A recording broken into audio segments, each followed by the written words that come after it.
سلام كما تخونو كبراتن كبرانن تخاتلتي تقراي برودكاست سيرفيس نعلة سوني 4 قنبت كل تشحن 19 عام تمرت استدالو حدشتن قدستن حابريساتاتن هو لايك شير سبسكرايب مقوارك تكاتولنا بخبرنا عدمنا نابزر زراتهم كنسقاقركم جنرال تادس وردن مقلتي دكتور دورتين قورم كايل زئرم مقلت اوتيوم بزعبا زوادو تقراي عملكيتو استنزح حابريتا جيغا مخانون تقاليتو الله بخالي حابريتا دكتور دبرتين كناتوينا كبل نزهابو مقلتي من محدار تزوبا سلفتات تطايمو كم زوغزو افليتو اللهم بخالي زينا سلسة هاقرات ناب تقراين زقبر قعزو كل كلان متنقطان كم زهابا تقاليتوم كابتن اقادا زقبر هاقرات ايتيبيا حانتيام شمون تنت 9 كيلوغرام زمزن متوحت حبت اب فرسماتات مباتاو هوسبيتال حوزين تخايدوم اب تقراي وفرستو عدد مكلا خالي حمام كتابة نفيو كم زوهاب بيرو عنا تقراي افليتو اللهم أمريكا وتدرات إيرترا تتغيما بتغا إيرترا زلعتو كتتك حتى قريب اللام حجي نحنا إذا صمدو نقبر دلنا نربحنا نحنا خنربح وقع أب إيرترا خيقبر من إسي إيرترا بزوق إذا خيلكم كي قوصل كي سنكل كي موت نبلا لنا زيادة على ما خلوا على حنتي بلان نحنا كم هزبي مو كل هزبينا مريح لنا هاجر لنا ايد بتخات يكونن بتحقنا بتمنقدنا خا نخيد يا خلاها ابانا حجي شجر يبلنا تقراي كنتا شجر لهم وا اكل تقايم تمقيلهم دلو ابز ساعات زي منغست ايرترا كزارباي كيلني تقراي كزارباي كيلني مخنياتو حنت فتلي ديتبتكت الله وعل بريتوريا تبهال وعل بريتوريا مستبتكت تقراي ناب ديفاكتو ستيتات متص زخل كلا يلا قال لا دليتا تزارب تخيلا توعل بريتوريا فريسو تبهيلو مستزربخا منغستي ارترا كمان دليتو خزارب خيليو حجيكن كزاربا ايكيلنيو تقراي بتاعتي اثيوبيا عدلا نايزياتومن كالوت اقدستي زبلنا يوم زعباتاتن اب صبصبات تقراي برودكاست سيرفيسز ساعات كرخبو يوم بقدامنت 8.9 كيلوغرام زمزن متوحت حبت اب فرسماتات مباتا هوسبيتال تخايدوم اب مباتا هوسبيتال فرسماتات حوزين حنت 8.9 كيلوغرام زمزن حبت بمطبحت كم زوز لانت مطبحت زكايد بعلميا كيلا مطبحتي هي تدخل مارام تسفا مارام نركبن حبريتان كتم حوزين قاليتوم اتا مطبحت استقبر لعده ويزرب رختي قبر سلاسي تبال قال 32 عامت انت تكون ادخل التولاد يام كاب طابع قرار طعنا طابع قرارو ريفر توهيلا زمصت كم زغونتون تحبريتا املخيتلو زادون 10 عامت زاكل تحبت او كبدا كم صنحز قلصت مطبحت زكايد لا بعلميا اب هوسبيتال كم زعينت مطبحت قدم حزي كايد منبارو قلنا يحزز تفليز قبره ازي عبي مالت ون 8.9 كيلو مخانون تادن اي 3 ورحي نفس صور مخاناني كبلت بعلميا قليصوم دحرت مطبحت تنسي اب صبو كنتات مهلاون كاب حمام نصا كم زغونن اتمرمرا ناب ريفرال هوسبيتال عيدر ترايخو كم استرغاغص تبعلميا مغلاصو صبصاب حبريتان ركبن كتم حوزين يو أرديو زلو اب تقراي وفرستو عدد مكلاخل حمام كتابة نفيو كم زوهاب بيرو عنا تقراي فليتوم اب ايتيبيا يخون تقراي حمام بملك على بداير كم زلون تزوهاب كتابة مكلاخل حمام نفيو كاب 15 قنبت كلتشن 10 عام تمرس كم زغونه حلفت بيرو دكتور اماني الهايله قاليتوم تختابت كاب 9 ورحك 15 عامت نزغون هزاون تقدم حزي يكتبوا اب ماخلاتنا وطاو فرختابت كم زوهابهم تحبيرون بمسرت زي تختابت اب 84 ورداتاتن 420 كلتن ماخلاتنا وطان زوهاب كوينو ولدي دقوم حيزوم كيدوم كم زختبوهم تحبيرو لهم ناب كالي حبريتات سقاقيرنا بزعبا زوادو تقرأ ملكيتو بمحبراو مرخويتات استنزح حبريتا جيغا مخان تقريتوم بخالي حبريتا دكتور دورتين قبر مكايل كم حوحات كناتو يناكبل نزهاو مقلتي من محدارتي زوا سلفتات تطايمو كم زوغزو افليتو لهم اما رارحا زوادو بابون برحوحات دكتور دورتين قبر مكايل بيلزوز ناب زوادو كناتو ينازو المقلتي سلفتات حاويسو كالوت منقرتات تقاومو تطايمو كم زوغزو افليتو لهم كابل علوت حلفتي كابيني زوادو حدا زخونه يمان نقوس اب محبراو مرخيو ዝጠቁ ሓበሬታ ኣመራርሓ ዘዋደው መድረኽ ረጊፆም ወፂኦም ዝብል ሓበሬታ ናይ ሓሶት ወይ ስኑዕ ክብል ገሊጹሎ ምስ ኣዘዝቲ ግንባር ደው ዝግበር ኣኼባ መደብና ስለ ዘይነበረና ኣይተራኸብናን ዝበለት ሓላፊ ፕረዚደንት ታደሰ ወረደ ኣብቲ ዞባ ዝነበሩ ጻንሒት ምስ ተመራርሓ ዝገበሩ ኣኼባን ዝተበጽሑ ስምማዓትን ከምኡውን ዶክተር ደብረጽዮን ገብረ ሚካኤል ኣብ ዝቐነን ዘዋደው ኣመልኪቱ ዘውፅኦ መግለፂ ብሓፈሻ ብዛዕባ ህልው ኩነታት እቲ ዞባን ትግራይን ኣመልኪቱ መግለፂ ከም ዝወሃቡን ኣንፊቱሎም ዶክተር ደብረጽዮን ገብረ ሚካኤል ኣብ ዝቐንያት ኣብ ዘዋደው ውድብ ዶንግያ ይበሃል ኣሎ ብምዋል ክእቶም ምዃኑ ገሊጹ ነይሩ እዮም እዚ ናብ ዘዋደው ክንኣቱ ኢና ዝብል መግለፂ ቅድሚ ብዶክተር ደብረጽዮን ገብረ ሚካኤል ወግዓ ምዃኑ ብናይ ሻዕብያ ፕሮፓጋንዲስት ኣወል ስዒድ ክንገር ዝጸንሐ እዩ ድሮኳ ንትግራይ ቀዳምነቱ ብምስራዕ ኣብ ራያ ከባቢታት ዞባ ደቡብ መኾኒ ጨርጨር ኣላማጣን ካልእ ዝጸንሐ ዕጡቕ ኣዘዝ ሰራዊት ትግራይ ብሰላማዊ መገዲ ከባቢታቱ ክቆጻጸር ክፍትን እኳ እንተጸንሐ ብሕጓግን ጌታቸው ረዳ ብዘን ከባቢታት ካልእ ምጥንኻራት ክፈጥር ስለ ዝፈተነ ኣብ ዝቐረባ መዓልታት ምስ ወዲ ወረደ ብዝተገብረ ኣኼባ ኣዘዝ ሰራዊት ትግራይ መሬቶም ማሕቶሞምን ንምቁፅጻር ኦፐሬሽን ክገብሩ ወዲኦም ኣለዉ ኣይተ ጌታቸው ረዳ ኣብ ስልጣን ዝነበረሉ ወቅቲ ኣብ ሳምረ ዝነበረ ናይ ማህተም ምንጣል ውጥጥ ቅድሚ ናብ ካልኦት ዞባታት ትግራይ ምዝርግሑ ብወገን ማሽናት ፕሮፓጋንዳ ሻዕብያ ነጥበ መቐይሮ ዝብል ወደሳ ክቐርበሉ ጸንሑ ኮይኖም ከምቲ ዝተባሃለ ድማ ብጀካ ኣብ ዘዋደው ኣብ ካልኦት ከባቢታት እቲ ስጉምቲ ከም ዝተወሰደን ፕረዚደንት ዝነበረ ኣይተ ጌታቸው ረዳ ናብ ኣዲስ ኣበባ ምግላሱን ዝዝከር እዮም ኣይተ ጌታቸው ረዳ ብሓይል ተደፊኤሉ ካብ ትግራይ ምስ ወፀ ምምሕዳር ኣብይ ነዳዲ ናብ ትግራይ ከይኣቱ ንሓደ ወርሒ ዝኣክል ትግራይ ብዘይ መራሒ ክትጸንሕ ህዝቢ ትግራይ ኮነ ማሕበረሰብ ዓለም ትኹነታት ናበይ ከብል ይኸውን ዝብል ከበግስ ገይርዎ ዝነበረ ምዃኑ ይርስዓን ኣብ መወዳእታ ግን ምምሕዳር ኣብይ ንጀነራል ታደሰ ወረደ ናብ ኣዲስ ኣበባ ፀዊዖም ትግራይ ኣብ ስምዕ ፕሪቶርያ ዝነበርዋ መደራደር ነጥብታት ሸርሸረ በዓል 8 ነጥቢ ሰነድ ኣፈሪሞም ፕረዚደንት ገይሩ ከም ዝሸሞ ዝፍለጥ ኮይኖም ክሳብ ሰዓት ግን ናይ ሽመት ደብዳቤ ብዛዕባ ምሃቡ ዝምልከት ሓበሬታ ከም ዘየለ ዝፍለጥ እዮም ሕዚ ድማ ሓደሽቲ ግን ሓደገኛ ዝመስሉ ምዕባለታት ኣብ ትግራይ እናተኸሰቱ ይመስሎም እቲ ሓደ ምዕባለ ካብ ቦርድ መረፃ ወረቐት ዝወሰደ ሕወሓት ካብ ጽባሕ ጀሚሩ ኣብ ፖለቲካ ኢትዮጵያ ህልውኑ ብዕሊ የብቅዐሎም ብዝሓለፈ ነሓሰ ጉባኤ ብምክያድ ናይ ጌታቸው ረዳ ሓዊስካ ብዙሓት ላዕሎት ኣመራርሕኡ ኣብ ባሪረ ዝበለ ብዶክተር ደብረጽዮን ገብረ ሚካኤል ዝምራሕ ሕወሓት ካብ ጽባሕ 6 ጉንበት 2017 ዓ.ም ኣብ ፖለቲካ ኢትዮጵያ ህልውኑ ብዕሊ የብቅዐሎም ዶክተር ደብረጽዮን ገብረ ሚካኤል ኣብ ዝቕንያት ሕወሓት ኣብ ወርሒ ጥሪ 2013 ምስ ተሰረዘ ናብ ቦርድ መረፃ ኢትዮጵያ የተመለሰን በዝሓድሽ ናይ ቦርድ መረፃ ወረቐት ኣይንዳነን ምስቲ ቦርድ ዘራኽበና የለን ዝብል ሞገት እኳ እንተቐረበ ካብ ቦርድ መረፃ ኢትዮጵያ ፈሪሙ ዝተቐበለ ወረቐት ተጠቒሙ ገይረ እዩ ዝበሉ ምምዕርራይ ኮይኑ ምብራር ላዕሎት ሓለፍቱን ኮላይ ምቕያር ፕረዚደንት በየናይ ሕጊ እዩ ኣፈፂሞ ንዝብል ሕቶ ግን ኣይመለሰን ዶክተር ደብረጽዮን ኣብዚ ናይ ሕዚ ቃል ምሕተቱ ምምሕዳር ኣብይ ኣሕመድ ጉባኤ ኣካይዱ ኢሉ ፈቒዱ ትውድብ እውን ናብ ሕጋዊ ሰውነቱ ክምልሶ ምዃኑ ቃልኣትዩ ከም ዝነበረ ይኹን እምበር መሪሕነት ሕወሓት ጉባኤ ኣካይዱ ኣባራርን ተባራር ምስኮነም ኣብይ ነታኣትዎ ዝነበረ ቃል ከም ዝዓፀፈ ብጨረፍታ ከኣምን ተራእዮም ሳውን ምስታ ጉባኤ መበል 14 ጉባኤ ምስ መክያድ ተኣሳሲሩ ኣብ ኩናት ባን ኣብ ገለ ዝበሃል ማዕዘራዋታት ነይሮም ዝዝክሩ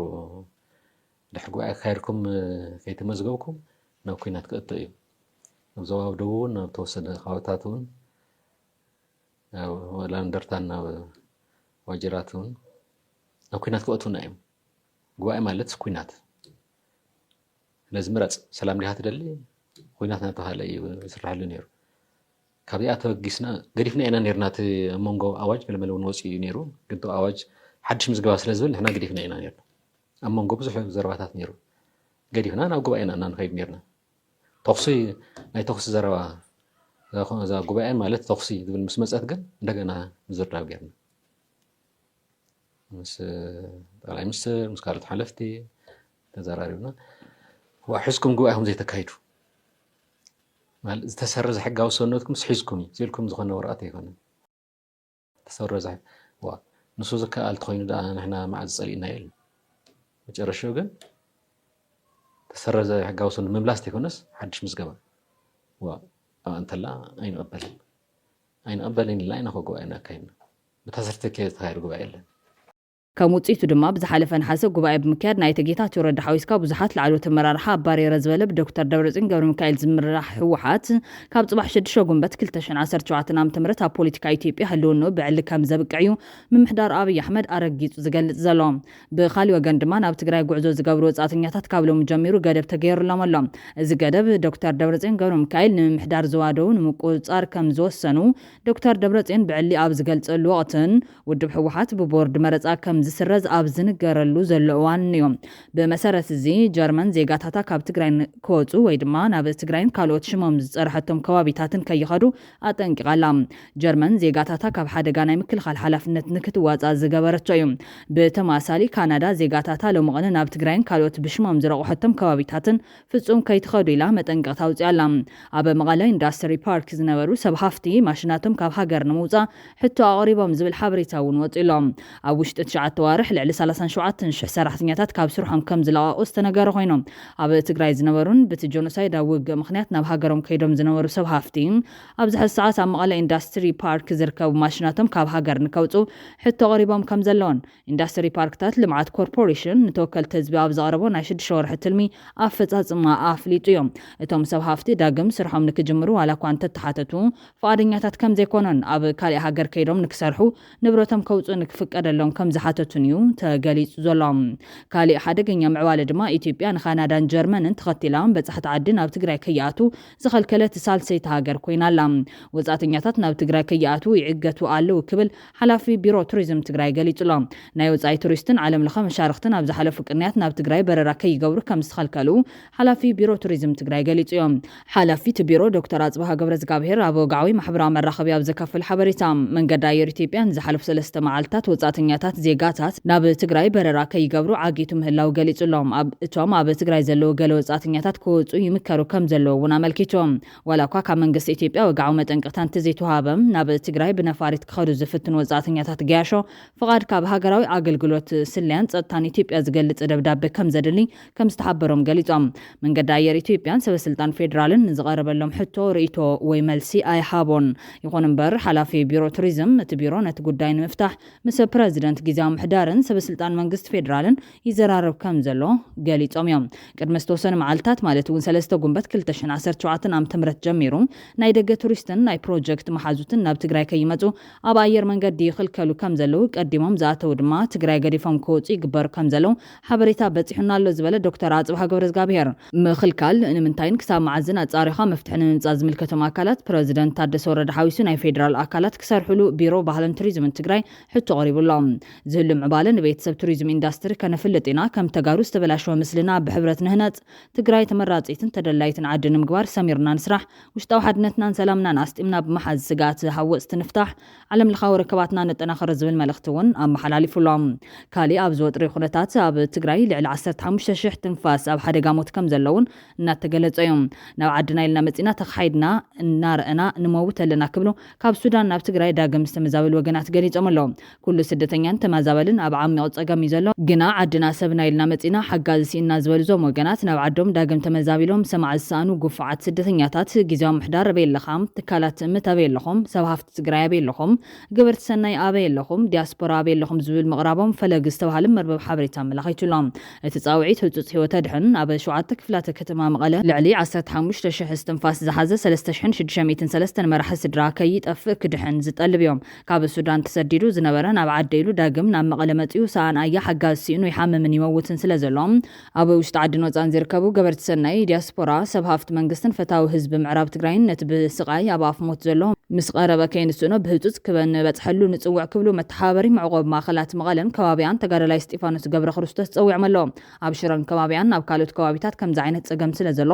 ዘላቕ መፍትሒ ናብ መረበቱ ምምላስ ብምዃኑ ትውዕል ብህፁፅ ክትግበር እውን ተሓቲቱሎም እነዚ ከምዚኦም ዝበሉ ተኣፈፍቲ ዛዕባታት ዝመርሕ ዘሎ ፕረዚደንት ጀነራል ታደሰ ወረደ ብወገኑ ናብ ደቡብ ትግራይ ክንኣቱ ኢና ንዝብል መግለፂ ዶክተር ደብረፅዮን ኮነ ኣንጻር እዚ መግለፂ ምላሽ ይህቡ ንዘለዉ ኣካላት እርማት ይብሎም እቲ ፕረዚደንት ናይ ሓይሊ ስጉምቲ ዘላቒ ሰላምን ዘተኣማምን ድሕነትን ከረጋግጽ ስለ ዘይኽእል ንኹሎም ፀገማት ብሰላማውን ፖለቲካዊ መንገዲ ጥራሕ ክፍታሕ ከም ዘለዎ ገሊፆም ፕረዚደንት ሌተናል ጀነራል ታደሰ ነዚ ገለጸ 3 ጉንበት 2017 ዓ.ም ኣብ ዞባ ደቡብ ትግራይ ብዘለዉ ኣመራርሓ ሓይልታት ፀጥታ ትግራይ ኣብ ዝተፈላለዩ እዋናዊ ዛዕባታት ተመልኪቶም ኣብ ዘካየድዎ መድረኽ ዘተዩ ናይ ሓይሊ ስጉምቲ ዘላቒ ሰላምን ዘተኣማምን ድሕነትን ትግራይ ንምርግጋጽ ከም ዘይከኣል ዝሓበረ ፕረዚደንት ታደሰ ወረደ ንኹሎም ፀገማት ብሰላማውን ፖለቲካውን ኣገባብ ጥራሕ ክፍታሕ ከም ዘሎ ሓቢሩሎም ኣብ እዋን እዚ ነንርስና እናተሓላለኽነን እናተወጣጠርናን ክንከይድ ኣብ ዘይንኽእለሉ ብርክ በፂሕና ኢና ዝበለ እቲ ፕረዚደንት እቲ ዘለና እንኩ ዕድል ተደጋጊፍናን ተሓጋጊዝናን ውሽጣዊ ፀገማትና ምፍታሕ ምዃኑ ገሊፆም ዝኾነ ዓይነት ደጋዊ ርክብ መንግስቲ ዝምኽእል ክኸውን ከም ዘለዎ ዝገለጸ ፕረዚደንት ታደሰ ወረደ ዝምዘንን ስትራቴጂ ዘለዎን ክኸውን ከም ዝግባእ ብምግላጽ ኣብ ዝሓለፉ እዋናት ዝጠፍአና ኩሉ ዘኽብሮ ማእኸል ንግድን ክህልወና ክንገብረለናን ብምባል መንግስቱ ነቲ ማእኸል ወናን ክኸውን ከም ዝደልዩ ኣመልኪቶም ኣብቲ መድረኽ ኣብ ትግራይ ኣጋጢሙ ዘሎ ፀገም ፖለቲካዊ ምዃኑ ብምግላጽ ነባሪ ሰላምን ዘላቒ ፍታሕን ክረጋገጽ ዝኽእል ብሰላማውን ፖለቲካውን ጥራሕ ምዃኑ ተሰሚሩሉ ክብል ቤት ጽሕፈት ፕረዚደንት ዘርግሖ ፀብጻብ እዩ ኣመላኺቱ ዘሎ ጀነራል ታደሰ ወረደ ነቲ ብመንግስቲ ዘይተማኸለ ደጋዊ ርክብ ኣየድልይን ዝብል መርገፂኡ ብጌታቸው ረዳ ዝምራሕ ሓይሊ ህወሓት ኣብ ዝሓለፈ ደጊፍዎ እዩ ኣብዚ ሳልስቲ ዶክተር ደብረጽዮን ኣብ ካሊእ ከም ዝገበርናዮ ናብ ደቡብ ከምኡ ጌርና ክንኣትው ኢና ኢሎም ጌታቸው ረዳ እዚኣምሪሩ ኮኒኑ ጽሑፍ ለጢፉ ነይሩ እዮም ትማል ድማ ቤት ጽሕፈት ፕረዚደንት ናይ ዶክተር ደብረጽዮን ዘረባ ዝእርም መግለጺ ኣውፂሎም ብብዙሓት ወገናት ግን ነዚ ኣብ መንጎ ዶክተር ደብረጽዮን ገብረ ሚካኤል ዝምራሕ ህወሓትን ብኻሊእ ገጽ ዘለው ንተቃወምቲ ውድባት ላዕለዎት ኣመራርሓ ህወሓትን ካልኦትን ዝረአ ዘሎ ኣፈላላይ ንጽባሕ ገዲፍካ ኣብ ምድሓን ህዝቢ ክንነጥፍ እዮም ዝምሕፀኑ ዘለዎም እዞም ወገናት ምስ ሻዕብያ ዝግበር ልዝብ ዘተኣማምን ኣይኮነን ምስ ኢትዮጵያ ዛተናዩ ስምዕ ተስፋ ይብሉን ውሽጣዊ ሓድነትና እውን ዝተዘረገ እዩ ከባቢናን ዓለምናን እውን ይልወጥ ኣሎ ትግራይ ኩናት ዝፀውር ኩነታት የብላን ሓቢረን ዝጨፍጨፋና እውን ተፋቲሐን ገና ቁስለትን ዕንወትን ኣለና ስልታዊ ፅንተት ግን ቀፂሉ እዩ ምስ ኩሎም ጎረባብትና ዘይተፈትሑ ጉዳያት ኣለውና ብዘይካ ሱዳን ኣብ ኢትዮጵያ አንጻር ማእኸላይ መንግስቲ ዕጥቂ ዘላዓሉ ይበራኸትለው ዝብሉ ትዕዝብትታት ዘቕርቡ ዘለው እዞም ወገናት እንታይ ይገበር እግርኻን ኢድካን ዓፃፂፍካ ብስጋት እንሓቐካ ምንባር መራገፂ ሓራም ዝምዃን ከምልጡ ዘይግቦም ዕድላት ክሳብ ዘምልጡኻ ኢድካን እግርኻን ዓፃፂፍካ ምቕማጥ እንታይ ይሓይሽ ዝብሉ ሕቶታት ብምቕራብ መፍትሑ መጀመርያ ውሽጣዊ ሓድነትን ጠንካራ መሪሕነትን ምፍጣር ረብሓኻ ኣነፂርካ ንኹነታት እናገምገምካ ምኻድ የድሊ ከም ብሄር ምስ ቆምካን ደላይኻ ምስ በዝሕን ረብሓኻ እምበር ማንም ኣብ ዘይጠወይካ ምስ በፅሕኻ ኣብ ዘዋፀካ ብትንታነ ዝተመስረተ ርክብ ምግባር ጎብዮም ተቐዳዲምካ ኣብ ዝኾነ ወገን ጽላት ስለ ዘለካ ህሩግ ምባል ወይ ድማ ምልጣፍ ግን ኣድላይ ኣይኮነን መንጎኛ ኢልካ እውን ሱቕ ኢልካ ዕድላት ከምልጡኻ ይግባን ከም ተወለድና ብዕራይናዊ ዘበለ የብል ዕርፈ ጽንዕ ዝብሉ ዋና ነገር ንንባዕልኻ ተሓደ ምስ ተሓደ ኮይንካ እውን ምትኳስ ከይህሉ ንቐደም ውሽጥኻ ምፅራይ ናይ ሓድነት መንግስቲ ምምስራት ረብሓታትካ ምንጻርን ኣብ ረብሓኻ ምንኻስን ነዘፈጽም ብቑዕ መሪሕነት ምፍጣርን የድሊ ቋም ዝመስል ጽልእን ታሪኽን ሒዝካ ተሸኺልካ ዝመጽእ ረብሓ የለን ዝብል መልእኽቲ እውን ኣመሓላሊፎም ኣለው እቶም ወገናት ኣሜሪካ ወታደራት ኤርትራ ተጠቂማ ኣብ የመን ዘሎ ሕጂ ከተጥቅዕ ተቐሪብላ ፕረዚደንት ትራምፕ ኣሜሪካ ንዓመታት ኣብ ልዕሊ ሕጂ ዝካየድ ዝነበረ ብዙሕ ውፅኢታት ዝሓትትን ውፅኢታዊ ዘይኮነን ስርሒታት ትርጉም ዘለዎ ውፅኢት ከምፅእ ከም ዘይከኣለ ብምእማን መጥቃዕቲ ነፈርቲ ደው ከም ዘብል ኣፍሊጡሎ ዝፈሸለ ስትራቴጂ ንምድጋምን ዝተፈለየ ውፅኢት ንምፅባይን ምክንያት ከም ዘይለዩ ተገሊጹ ዘሎ ኣሜሪካ ንዝሓለፉ 2 ዓመታት ስዑድ ዓረብ ድማ ንዝሓለፉ 10 ዓመታት ዝተኸተልዎም ኣብ ናይ ኣየር ድብደባት ዝተንጠልጠለ ናይ የመን ሁቲ ንምውጋድ እናተጠቐሙሉ ዝመፁ ስትራቴጂ ዘይሰርሕ ዘይዋጽእ ምዃን ተረዲያ ጠጦ ከተብሎ ወሲና ዘላ ዝሓሸ መማረፂ እግረኛ ወታደራት ንምውፋር እዮም ኣብቲ ከባቢ እዚ ንምግባር ናብ ምድሪ የመን ብተግባር እግረኛ ሰራዊት እትያ ክትዋጋ ዘኽእል ዓቕምን ምክንያትን ዘለዋ ድማ ኤርትራ ምዃና እዩ ዝግለጽ ዘሎ ኣሜሪካን እስራኤልን ድማ ነዚ ናይ ኤርትራ ሓይሊ ክጥቀሙ እዩ ተሓሲቡ ዘሎ ነዚ ምዕዋድ ድማ ብወገን ምሕዳር ትራምፕ ምውጋድ ስርዓት ሻዕብያ ግድን ምዃኑ እውን ተገሊጹሎ ምክንያት ሻዕብያ ናይ ጉጅለ ዕጡቓት ሁቲ ደጋፊ ማለት እውን ኣባል ናይ ኢራን ሁቲ ጥምረት ብምዃኑ ስለ ዝኾነ ድማ ኣሜሪካ ፈለማ ናብ ኣስመራ ክትኣቱ ተሓቲቱላ መጥቃዕቲ ነፈርቲ ኣብ ልዕሊ ሁቲ ፈሺሉ እዩ ዝበሉ ነዚ ሕቶ ዘቕርቡ ኣካላት ናይ መሬት ስርሒታት ግን ክዕወት እዩ ዝብል ኣማራፂ ኣቕሪቦም ኣለዎም ኣሜሪካ ንሁቲ ንምውጋድ ኣብ ቀይሕ ባሕሪ ዘለዋ ጽልዋ ንምዕቃብ ንዓበየ ዝኸይድ ዘሎ ህላወ ቻይና ንምምካት ነቲ ዞባ ንምርግጋዕ ከምኡውን ስትራቴጂካዊ ረብሓታት ንምሕላው ካብ ብዙሕ ወፃኢታት ዝሓትትን ውፅኢታዊ ዘይኮነን መጥቃዕቲ ነፈርቲ ተግባራዊ ኣማራፅታት ኣለዋ ማለት እውን ምስታ ካብ የመን ብቐጥታ ኣብ ስግር ቀይሕ ባሕሪ ኮፍ ኢላ ትርከብ ሃገር ኤርትራ ምሕዝነት ትፍጠር ይብል እትሓድሽ ኣማራፂ ናይ መሬት ስርሒታት ክዕወት ዝብል እትሓድሽ ኣማራፂ እትን ከዋጋ ዝቕንስን ግብራውን ዘላቕን ምፍታሕ ብኤርትራ ዝምራሕ ናይ መሬት ስርሒት ወታደራዊ ዓቕምን ስትራቴጂካዊ ተገዳስነትን ኣብቲ ዞባ ዘለዎ እዩ ኣብ ትሕቲ እዚ ሕዚ ዘሎ ስርዓት ግደፍ ዘይከኣል እኳ እንተኾነ ለውጥ ስርዓት ኣብ ኤርትራ ግድን እዩ ስርሒት ድማ ክፍፀም ብምባል እዩ ዝገልጾም ኤርትራ ብጭቡጥ ብሄራዊ ሃገረ ህዝቢ ትግርኛ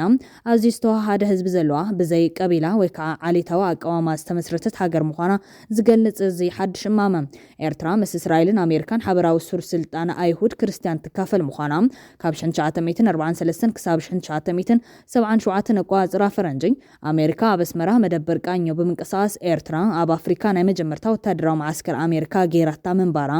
ወታደራት ኣሜሪካ ምስ ህዝቢ ትግርኛ ተስማዕሚዖም ብሰላም ይነብሩ ከም ዝነበሩ ብምዝኽኻር ኣሜሪካ ሎሚ እውን ነቲ ታሪክ ደጊማ ክትጥቀመሉ ፀዊዕሎ ዕጡቃት ሁቲ ላዕላውነት ኤርትራ ጥሒሶም ልዕሊ ሓደ መጥቃዕቲ መራኸብ ቀይሕ ባሕሪ ኣብ ግዛታዊ ማያት ኤርትራ ዝፍጸም ምዃኑ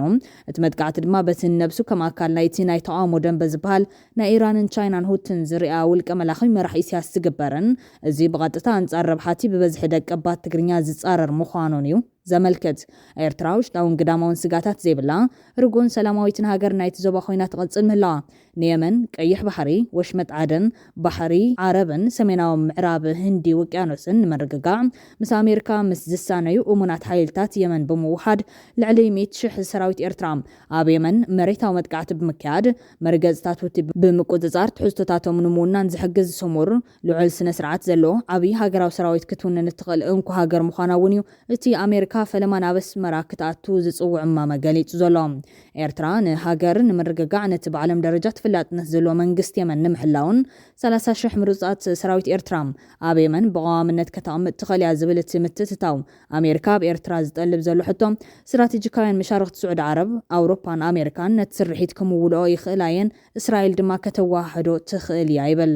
ናብ ዘመነ ኢህወደግ ንድሕሪት ብምምላስ ድማ ኣብ 2006 ኣቋፅራ ፈረንጂ ደብዳብ ነፈርቲ ኣሜሪካ ነቲ ኣብ ሶማልያ ዝነበረ እስላማዊ ግብረ ሽበራዊ ጉጅለ አልሸባብ ከጥፎ ኣብ ዘይከኣለሉ እዋን ብስውር በቲ ብኤርትራ ውልቀ መላኺ ዝድገፍ ስለ ዝነበረ እዩ ኣሜሪካ ኣብቲ እዋን እቲ ብግቡእ እገዳ ዝገበረቶ ዝብል መዘኻኸሪ ሂቡሎ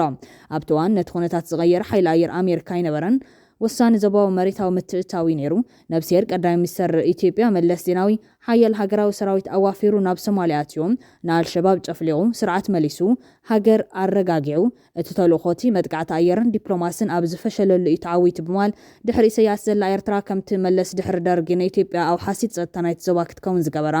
ናይ ምዃኑ ተኽእሎ ከም ዘሎ እዩ ኣመልኪቶም ከምቲ ኣብ ሶማልያ ሱር ሰደደ ዝነበረ እስላማዊ ኣሸባሪ ብሰማይ ዘይኮነስ ዝተዋደደ ኣብ መሬት ዝፍጸም መጥቃዕቲ ጥራሕ ክፈርሶን ሕጋዊ ምሕደራ ዳግማይ ክምስርትን ዝኽኣለ ኣብ የመን ሕዚ እውን ከምኡ ትሓትት ኣብዚ ግዜ እዚ ነዚ ንምትግባር ኤርትራ መሪሕነት ትሕዝ ብምባል ድማ መተማመኒ ሂቡሎ ብኢሳያስ ትምራሕ ዘላ ናይ ሎሚ ኤርትራ ኣብ ሱዳን ብንጥፈት ትሳተፈላ ንጀነራል አልቡርሃን ትድግፈላ ብተመሳሳሊ መንገዲ ኣብ ትግራይ ምትእታው ንምፍጣር ትፍትነላ ንምልሻታት ኣምሓራ ብምድጋፍ ንኢትዮጵያ ከይትረጋጋዕ ትገብር በማል እቲ ናይ ኤርትራ ስርዓት አንጻር ረብሓታት ኣሜሪካ ይኸይድ ከም ዘሎ ዝኸስስ እቲ ኣሜሪካ ናብ ኣስመራ ትቕንዕ ዝብል ናይ ኤርትራውያን ሕቶም ኤርትራ ዋላ ቋንቋዋ ተዳኸመ ሳላ ጽንዓትን ምትእሳርን ህዝቢ ትግርኛ ሰፊሕን ብቑዕን ሰራዊት ዘለዋ ምዃና ይገልጽ ኣሜሪካ ናብ ኤርትራ ከይትኣት እቲ ውልቀ መላኺ ዕንቅፋት እዩ ዝብል እቲ ጽሑፍ ብዕድመ ዝደፈ ውልቀ መላኺ ኤርትራ ኢሳያስ አፈወርቂ ቀንዲ ዕንቅፋት ናይ ስትራቴጂ እዮም ኢኮኖሚ ዓን እዩ ይኹን እምበር ቻይና ብናይ ዕድና ስምዓት ትምውለላ እቲ ስርዓት ድሮ ኣብ ትሕቲ ዝኸበደ እገዳ ኣሜሪካ ምዃኑ ግና ዘይከሓዱ ኢሉሎ ናይቲ ውልቀ መላኺ ናይ ምድሓን መንገዱ ትረኻዊ ቁፅር ሚድያን ተነፅሎን ጥራሕ ምዃኑ ዘመልክት እቲ ኣሜሪካ ናብ ኤርትራ ትመለስ ዝብል ሕቶም ኣብ ዓለም ታንኮ ኢንተርኔት ዘይትርከባ ሃገር ኤርትራ ከም ሰሜን ኮርያ ኣብ ዓለም ካብ ዘለዎ ዓፈንትን ዘይናፃን ሃገራት እውን ሓንቲ እያ ንሃገራዊ ረብሓ ህዝቢ ትግርኛ ቁጠባዊ ልምዓት ዲሞክራሲ ፀረ ጋዜና ፍትሒ ንምስፍፋሕ ክበሃል ናይ 24 ሰዓታት ብሳተላይት ቲቪን ሬድዮን ፈነወ ውልቀ መላኺ ብቐሊሉ ክግልበጥ ይከኣል ብምባል ዘመልክት ብናይ ሳተላይት መራኸቢ ብዙሃን ወፍሪ ኣብ ኤርትራ ሰላማውን ሕጋውን ለውጢ ስርዓት ምትብባዕን ኣብ ናይ ሓባር ኣይሁድ ክርስቲያን ስልጣናዊ ሱር ናይ ሓባር ስትራቴጂካዊ ረብሓታትን ሓበራዊ ስጋትን ዝተሰረተ ሓቀኛ ምሕዝነት ብምፍጣር ኣሜሪካ ንሁቲ ብኣድማዕ መንገዲ ክትስዕሮም ነቲ ዞባ ከተረጋግዖ ቻይና ኣብ ቀይሕ ባሕሪ ክትገትኣ ብውሕዱ ወፃኢታት ክትገበር ትኽእል እያ እዚ ሽርክነት እዚ ሓደ ካብቶም ኣብ ታሪክ ኣሜሪካ ኣዝዮም ውፅኢታውያንን ልዑል ረብሓ ዘለዎምን ምሕዝነታት ክውክል ብምባል ድማ ሃብቶም ገብረ እግዚአብሔር ዝተባሃለ መራሒ ምንቅስቃስ ኣጋዝያን ዝኾናን ብዛዕባ ኤርትራ ህዝቢ ትግርኛ ኤርትራ ቀርና ኣፍሪካ ቀይሕ ባሕሪ ዞባዊ ጂኦፖለቲካዊ ዝፅሕፍ ሰብ ኣማራፂ ኣቅሪቡሎም بحفشات الصحفي أب إرترا ناي سرعة لو تمتا نابنت ببحر سبب إثيوبيا تطعيمكا كوينات مواجن شعبية متصرراغن كاب قصيلو ملعاقمن سراويتن إرترام مالتون إثيوبيا كتحوسو تقل تطعيمكا دما يمن وريركا هوتي مطفان سرعة لو تمتانيو نتي ناي قيح بحر قطنا سلام زمص نابز بالحريا ياتو كم زلو يزتنتن نابزنا إسرائيل ربحا مالتون دحنتن دليتن كتحوسن كلام إيران اتي هوتي هيزبولا هاماس شعبية قالتات أخيبا زفترتو ناي تقامو دنب تواهيل زواع زرا أيهود جنبار ناي مدخامن ناي ماخلاي مبرامو قوزارن بحقوزتا دم يركام اتناي سودان كويناتن ناي كلت يوم قجلتات السلالفان دليتن ون توسيخوام اتزمت زلو عب مبلل عزنهي كوينات نزخلو كرتات زقوتت يوم بتعامل سافحين قزيفن قطناوي كويناتيو كخوني بل زودب عسا ويدما كالي إلي جمر أبو تحات يروز ترفا يكونن بزحات تواساتي شحن ميتن دليت حيزان زاتوالي انكخون እንዳ ሻዕብያ ድማ እዚ ፈሊጦም እዮም ጋዓር ዓር ዝብል ዘለው ዘይغር እንትኾይኑ እንተናሰ ትግጥም ካብ ሜዶም ቁሩብ ፈንተት ኢሉ ኣብ ትግራይ ንክኸውን ዝፅዕሩ ዘለዎም ሓሌሞ ይኮኑን ንትግራይ ናብ ዝምዕሪት እዚ ዝፅምብርዋ ዘለዎም እቲ ናይ ግጥም ሜዳዮም ካብ ደጋፎም ከርሕቕዎ ዝፅዕሩ ዘለው ንትግራይ ገጽ ክደፍዎ መከላኸሊ ቦታ ኣልሻ እዩ ትጉያ ክሳራዮም ክቕንሱ ዝፍትኑ ዘለው ጽምዱ ዕላማ እዚኣያ ሓቆም እዮም ድማ እንተኾይኑሎም ዝብል ሸዊት ውዳሴ ዝተባሃለ መምህር ዩኒቨርሲቲ መቐለ ድማ ነዚ ህልቂት እዚ ትግራይ ናብ ባዕላ ትጽውዕ ዘላ ዓይንኻ እናርአየ እዚ ክትሽከም ብፍቓድካ እንግዳዕኻ መቻችኻ ክትቀርብ ከቢድ ሰፍ ዘይብል ድንቁርናይ ሓትት ብምባልዩ ቁጥዑ ዝገልጽ ነዘማዝን ሓድሽ ክስተስ ኣብ ቀርና ኣፍሪካ ድማ ኤርትራ ሰራዊት ሓይሊ ባሕሪ ናብ ፖርት ሱዳን ኣጸጊዓላ ብሓይልታት ፈጥኖ ደራሽ ሕሜት ዝምራሕን ንሱዳን ናብ ክልተ መቒሉ መንግስቲ ዝመሰረት ሓይሊ ኣብ ሰሙን እዚ ኣብ ትሕቲ ቁፅጥር ጀነራል ኣልቡርሃን ዝርከብ ማዕስከር ሓይሊ ባሕርን መጻረይ ነዳድን ፖርት ሱዳን ብተደጋጋሚ መጥቃዕቲ ድሮን ከም ዘዕነዎ ዝፍለጥ እዮም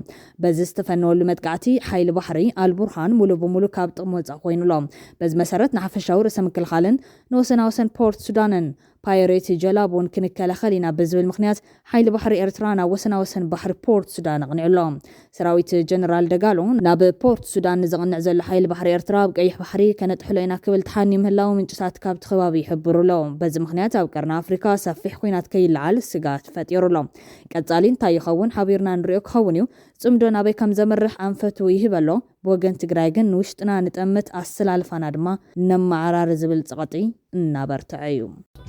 ክቡራትን ተኸታተልቲ ትግራይ ብሮድካስት ሰርቪስ ነሰዓት ዝተዳለው ሓደሽትን ኣገደስትን ሓበሬታታት እዚኦም ይመስሉ ላይክ ሼር ሰብስክራይብ ምግባር ስለትከታተሉና ኣዝና ንመስገን